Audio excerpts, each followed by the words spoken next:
In this third segment, I'm going to be talking about the Christmas Day games. They've recently just been leaked, they've been revealed, and I'm just going to go ahead and, talk a little bit about that. I'm also going to be reading it from this article because I don't have all the games memorized. I am not a super freak.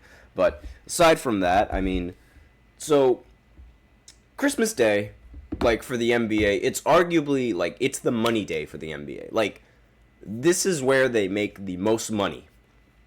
And a lot of people, they tune into these Christmas Day games because it's that's usually the only sports game that is available there to watch. The NBA has dominated Christmas for what it feels like all time, right?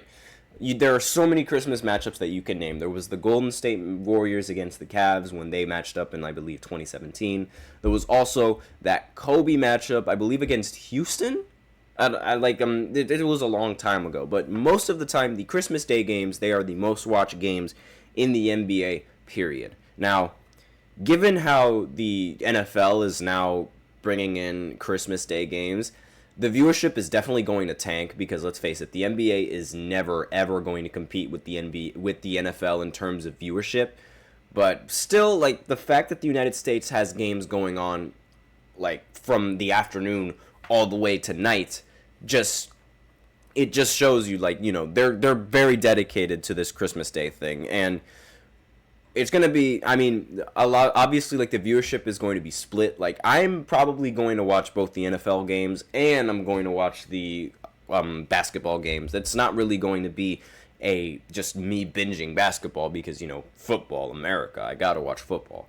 But the games that were just, leaked for the Christmas Day games, right? There are 5 games, obviously. There's always going to be 5 games on Christmas. And one of the highly anticipated matchups for Christmas is the 76ers against the Boston Celtics. Now, the Celtics are going to be hosting this game. And obviously, since they're reigning NBA champions, it only makes sense that they have a game on Christmas. The schedule will be rounded out by several clashes between starry clubs, from veteran-laden squads to young up-and-comers. Now, the Spurs, they're also expected to travel to Madison Square Garden to play the Knicks because it's you cannot have a Christmas Day game without the Knicks, especially when they're good. The Knicks, they seem to always get Christmas Day games, but the fact that they're good now just means, it's guaranteed that they're going to get Christmas games. And, the fact that Victor Wembanyama is going to be playing in the Garden for this game, I think it's going to be very, very fun. I'm very excited for that game. Jalen Brunson will probably go off, or maybe Victor Wembanyama is just going to put him in a jail cell and just block every single floater that man wants to take because he is so tall. But another matchup that is going to happen is a conference finals rematch. The Dallas Mavericks are going to go up against the Timberwolves, and the Timberwolves are... Actually, no, I think the Mavericks are going to host this time around as opposed to the Timberwolves. And, this is going to be a very interesting game because now the Mavericks, they beat the Timberwolves in a series. And now they get better by adding in Klay Thompson. So this is going to be a very interesting matchup between these two teams. And I'm very excited to see how Klay Thompson is going to fare playing with Luka, how he's going to play with Kyrie, and things like that. And I'm also going to give, more opinions on these games, but I'm just going over the games that are happening. And then finally, of course, we have to have the Lakers playing on Christmas because it's LeBron James. How could you not? And guess who they go up against? The Denver Nuggets. Now, obviously, that game is probably going to result in a Denver Nuggets win. Jamal Murray is probably going to get 35 points. And Jokic is probably going to get a triple-double. And the Nuggets are probably going to shoot 50% from 3 as a team. And I'm not exaggerating about this. This happens every time they play. And I don't understand it. In fact, you know what? Let me go ahead and talk about Jamal Murray. In the Olympics, he was awful. Absolutely horrible in the Olympics. But when he plays against the Lakers, God forbid he plays against the Lakers because he turns into the reincarnate of Kobe. He turns into the reincarnate of Steph. He turns into the reincarnate of MJ. All of those players, if they were one player, he turns into that. And It makes zero sense because I don't know how Jamal Murray just only plays well against the Lakers, but he's going to have a Christmas Day game against them. So I think the Lakers are going to lose that game. Denver is easily going to wipe the floor with them. They're going to shoot 50% from the field and 50% from three, and they're just going to make a fool out of everyone on the Lakers. Like, that's really how I see it going. And, that's my opinion for that game. So now for Philly, they overhauled its roster completely. So, they made it so that way, Joel Embiid and Tyrese Maxey, along with the new addition of Paul George, could, thrive and could actually play really well under a system that works for them. And the Sixers, they ended up signing free agents like Caleb Martin, Andre Drummond, Eric Gordon, while also bringing in Kelly Oubre. Like, they brought him back, so, very important player for the 76ers. And the Celtics, who's going to be their opponent that they go up against, they've also been able to retain every single key player to the championship team that ended up going 64-18 in the regular season and 16-3 in the postseason. And to be honest, I think this game is going to be an easy Boston Celtics victory. Even with Paul George being added to this team, the Celtics, they own Philly. They've always owned Philly, and they always will own Philly. Joel Embiid just can never, ever beat this team. He probably won't ever beat this team. And it's been happening since the beginning, and I don't expect it to change now. And especially considering that the Celtics are hosting the game, because Joel Embiid doesn't really play nearly as good as he plays at home. And it's the difference is staggering. But again, maybe now he'll get, the calls that he needs because, NBA rules are different than FIBA rules. But aside from that, I think that the Celtics are easily going to beat this team. Especially if they don't beat them now, they're going to beat them in the postseason. Now, next game, the Knicks. Now, the time between, I don't know exactly what time all of these games are going to happen because I don't think that's been decided, but they just decided, the teams that are going to be playing. So, Defensive Player of the Year, Victor Wembanyama. I refuse to call Rudy Gobert the Defensive Player of the Year because he's really not. He's not playing at all in these Olympics. Victor is playing more minutes than Rudy. And on top of that, Victor just was more valuable on the defense than Rudy Gobert was. I'm sorry, that's just my opinion. Let me know what you guys think of that. But Victor Wembanyama, they're going to figure out how to improve from their 21-61 record.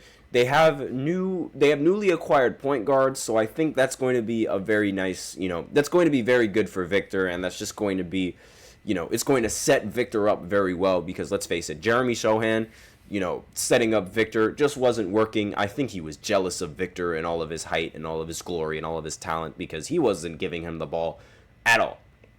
So, along with, adding Chris Paul into the lineup, they also traded for Harrison Barnes, and they also used their number 4 pick to get UConn guard and NCAA champion Stephon Castle, who is a very competent defender and is probably going to be tasked with the assignment of guarding Jalen Brunson.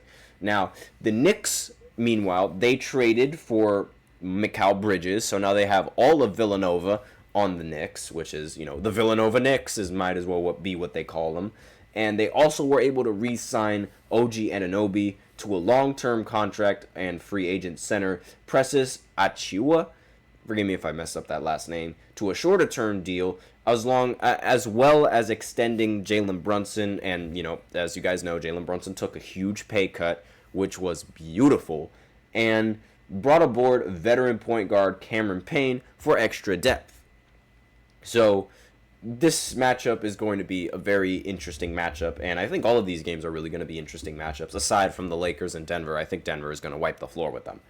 So, fresh off of their first ever NBA Finals appearance with Luka Doncic and Kyrie Irving, they're going to match up against the Timberwolves, who they beat in the Western Conference Finals, who Luka absolutely destroyed, and, it's just going to be a rematch, except this time, Klay Thompson is going to be on the Dallas Mavericks, so now the Mavericks have even more help, or even more hindrance, depending on how you look at it, and in this matchup. Now, obviously, Klay Thompson, future Hall of Famer, but opinions about him are rather mixed. And not to mention that, they also acquired young guard Quentin Grimes from the Pistons. Dallas also was able to sign free agent wing Najee Marshall on a 3-year deal. And after winning their first 2 playoff series in 20 years this spring, the Timberwolves, they traded for draft rights to Rob Dillingham, who is a fan favorite in that entire draft, and retained several of their own free agent players. So for the most part, their team hasn't really changed all that much. Like, it wasn't really all that. Like, they didn't really go through that many changes. Like, while Golden State lost Klay Thompson, the Warriors pivoted on the perimeter, signing DeAnthony Melton and signing and trading free agent Kyle Anderson and Buddy Hield. The team is hoping for a rebound to finish as the West's number 10 seed and a quick play-in tournament exit. Obviously, they're like trying to improve from that. And Denver, they let free agent starting shooting guard Kentavious Caldwell-Pope walk in free agency, but they did bring back Russell Westbrook. Or they did bring Russell Westbrook, I should say. So this is probably going to be a revenge game for him. If not, it's just going to be another 30-point game for Jamal Murray. And, all of these things and all of these matchups, they're going to be... I'm very excited for Christmas, especially now because NFL games are going to be happening on Christmas, so I'm going to be able to get the best of both worlds. It's just going to be great. Christmas is going to be fantastic. And they're doing a breakdancing competition in the Olympics. That's funny. Like, can you guys believe that breakdancing is a sport now? I can't believe it, but this is America. Actually, no, this isn't even America. This is the Olympics. Like, it's crazy. But aside from that, we are out of time for this 3rd segment. So now I will go ahead and go into the 4th segment where I talk about D'Angelo Russell. And there's talks about a 3-team sign-and trade. So I'm just going to go ahead and talk a little bit about that in the 4th segment right after this short break. So be sure to stay tuned.